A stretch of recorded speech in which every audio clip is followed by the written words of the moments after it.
¿Qué tal? El día de hoy seguiremos hablando de los huesos de la cara y en esta ocasión platicaremos acerca del hueso mandibular.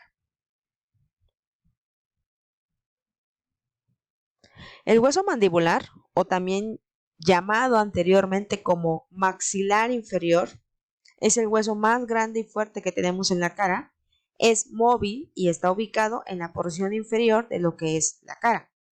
Va a presentar un cuerpo, que sería todo esto, y dos ramas, una derecha y una izquierda. También cabe mencionar que el hueso mandibular es el único que no se articula con los demás huesos de la cara. El hueso maxilar o los maxilares superiores es conocido porque es uno de los huesos que se articula o el que más se articula con todos los huesos de la cara, a excepción del hueso mandibular que va a tener su propia articulación con el hueso temporal, formando precisamente la articulación temporomandibular. Vamos a empezar hablando entonces del cuerpo. Este cuerpo de la mandíbula corresponde a todo lo que es la porción horizontal, todo esto, y a cada lado va a tener adosadas o pegadas las ramas mandibulares, una derecha y una izquierda, como corresponde. Va a presentar este cuerpo dos caras, una cara lateral y una cara posterior.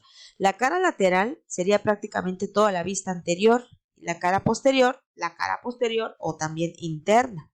Y va a tener dos bordes, un borde superior que se correspondería a esta zona y el borde inferior que sería todo lo que está más hacia abajo. Y de igual manera en la línea media, que sería aquí, va a presentar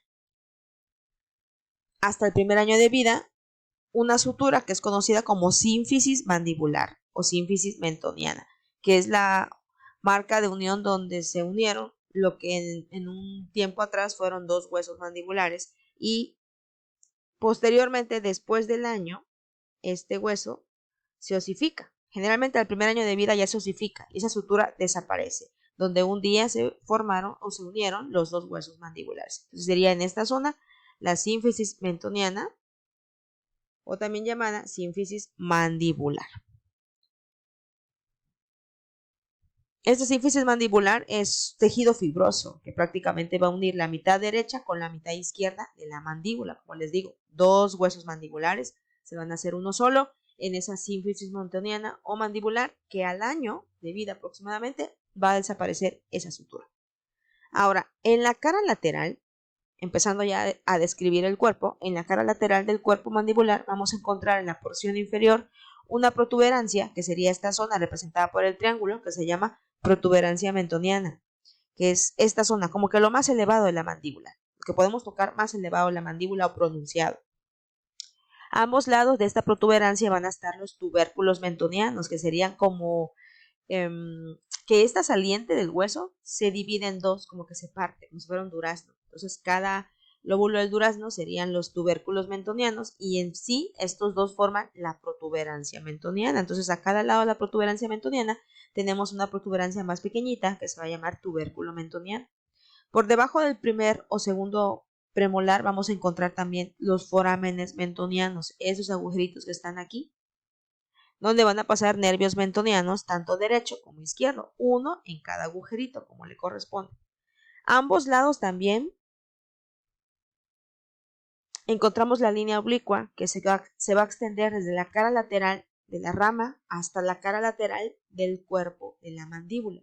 Sería prácticamente esta de aquí, sería la línea oblicua, que como menciona va a ir desde lo que es la cara lateral de la rama hasta la cara lateral del cuerpo de la mandíbula. Sería la línea oblicua.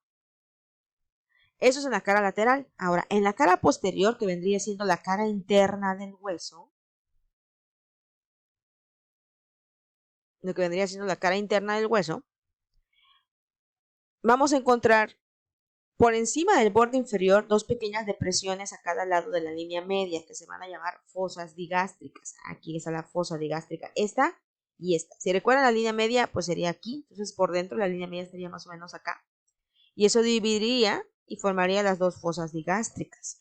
En esas fosas digástricas se van a insertar el vientre anterior del músculo digástrico de cada lado. Por encima de estas fosas digástricas vamos a encontrar unas espinas que se llaman espinas mentonianas o geni, que son estas que vemos aquí. Hay una superior y una inferior. En la espina superior se va a insertar el músculo geniogloso y en la espina inferior se va a insertar el músculo genioioideo. En la cara posterior del cuerpo también vamos a encontrar la línea miloioidea, es esta que vemos aquí, esta línea miloioidea, que se va a extender en dirección descendente de atrás hacia adelante. En esta línea miloioidea se va a insertar el músculo miloioideo y en su porción posterior la porción milofaringia, en lo que es el músculo constrictor superior de la faringe. El nervio lingual va a ingresar en la boca entre estos dos músculos. ¿Qué músculos? El miloioideo y la porción milofaringia del músculo constrictor superior de la faringe. Entonces, entre el músculo miloioideo y el músculo constrictor superior de la faringe va a pasar el nervio lingual. Es decir, sobre este surco de la línea miloioidea donde se va a insertar el miloioideo. Y posteriormente a esta línea se va a insertar el músculo constrictor superior de la faringe y entre estos dos va a pasar el nervio lingual.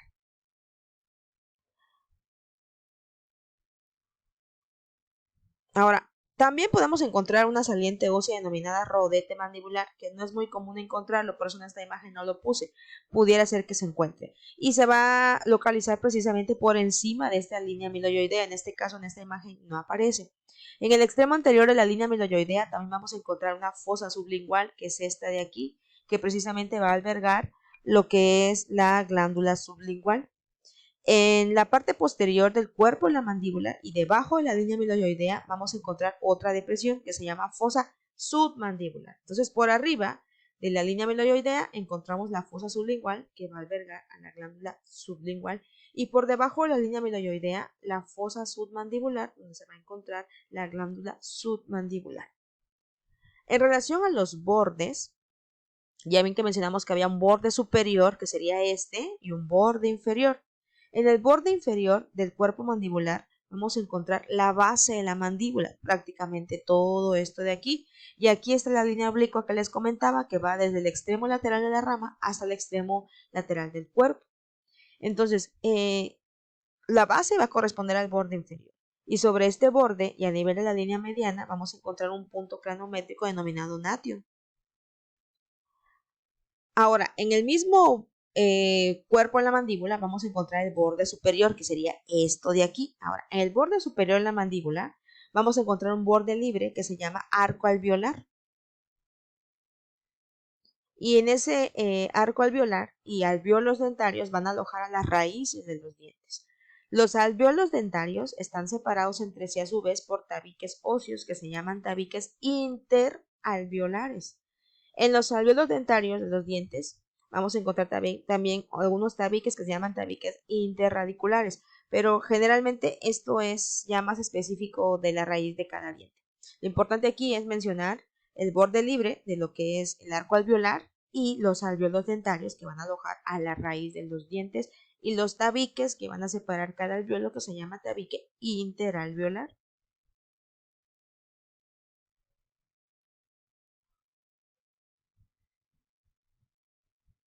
También podemos encontrar una zona que hay que destacar, que es esta, el agujero mandibular, donde van a pasar también algunos nervios importantes para la mandíbula. Agujero mandibular.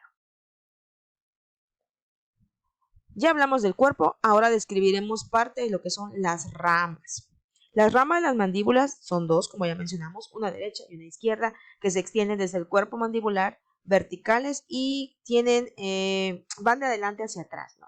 Cada rama de la mandíbula va a presentar dos caras, una cara lateral y una cara medial. Y también va a tener cuatro bordes, anterior, posterior, superior e inferior. En la cara lateral, vamos a empezar por la cara lateral. A nivel de lo que es el ángulo de la mandíbula, vamos a encontrar una región que es un poco rugosa, denominada tuberosidad massetérica, que es esta de aquí. Y precisamente ahí se va a insertar el músculo massetero. En la cara medial, ahora vamos con la cara medial, vamos a encontrar un agujero que se llama foramen mandibular. Ya les mencioné, es este de aquí. En ese foramen mandibular, como ya dijimos, es un conducto óseo que va a estar dentro de la mandíbula y ahí van a pasar los nervios y los vasos alveolares inferiores. Son nervios y vasos importantes para la mandíbula, pero específicamente para los alvéolos que van a contener los dientes, ¿no? Entonces, en ese foramen mandibular van a pasar nervios y vasos alveolares. Ahora, tenemos el conducto mandibular, que también se va a extender desde ese foramen mandibular y va a pasar por debajo de las raíces dentarias y va a terminar al nivel del foramen mentoniano, que es como otra escotadura que va a tener la mandíbula por dentro. A partir del foramen mandibular, este que está aquí, este de aquí, a partir de este foramen mandibular, se va a originar el surco miloioideo. Ese es el surco miloioideo, que es diferente a la línea miloioidea. En el surco miloioideo va a descender en lo que es dirección anterior y aquí se va a encontrar el nervio miloioideo y la rama miloioidea de la arteria alveolar inferior con sus venitas correspondientes. También en dirección anterior a este foramen mandibular va a estar la língula, que es esta pequeña como depresión o elevación que podemos ver, también denominada espina de Spix. Y en esta espina de Spix o língula, que es una proyección ósea, se va a insertar el ligamento esfenomandibular. En la cara medial de la rama de la mandíbula, cerca del ángulo, también vamos a encontrar otra rugosidad en lo que es el hueso, que se llama tuberosidad pterigoidea, que es esta de aquí. Y en esta tuberosidad pterigoidea se va a insertar el músculo pterigoideo medial. Ahora hablando de los bordes, el borde anterior de la rama mandibular o cresta temporal es oblicuo y un poquito descendente y va desde atrás hacia adelante y se extiende desde las apófisis coronoides, que aquí podemos verla, la apófisis coronoides, hasta lo que es la porción superior, precisamente, de esa misma rama. Y en esta apófisis coronoides se va a insertar el músculo temporal. Aquí podemos verlo, en la apófisis coronoides. También se va a encontrar entre la apófisis coronoides y la apófisis condilar la escotadura mandibular. Aquí la podemos ver. Esa es la escotadura mandibular. Aquí está la apófisis coronoides, la apófisis condilar y entre ellas dos la escotadura mandibular. Por encima de esta escotadura van a pasar los nervios y los vasos macetéricos para llegar al músculo macetero. Ahora, la apófisis condilar, que ya les mencioné, es una eminencia articular en la mandíbula. Y en el extremo de esta apófisis condilar se va a encontrar el cóndilo en la mandíbula. Este tiene una ramita derivada de la mandíbula y debajo de lo que es en dirección medial, precisamente este cóndilo, vamos a encontrar la fosa pterigoidea. Aquí está la fosita pterigoidea, en la cual se va a insertar el músculo pterigoideo lateral. Ya tenemos dos pterigoideos. El pterigoideo medial, que se va a insertar en la tuberosidad pterigoidea, y el pterigoideo lateral, que se va a insertar en la fosita pterigoidea.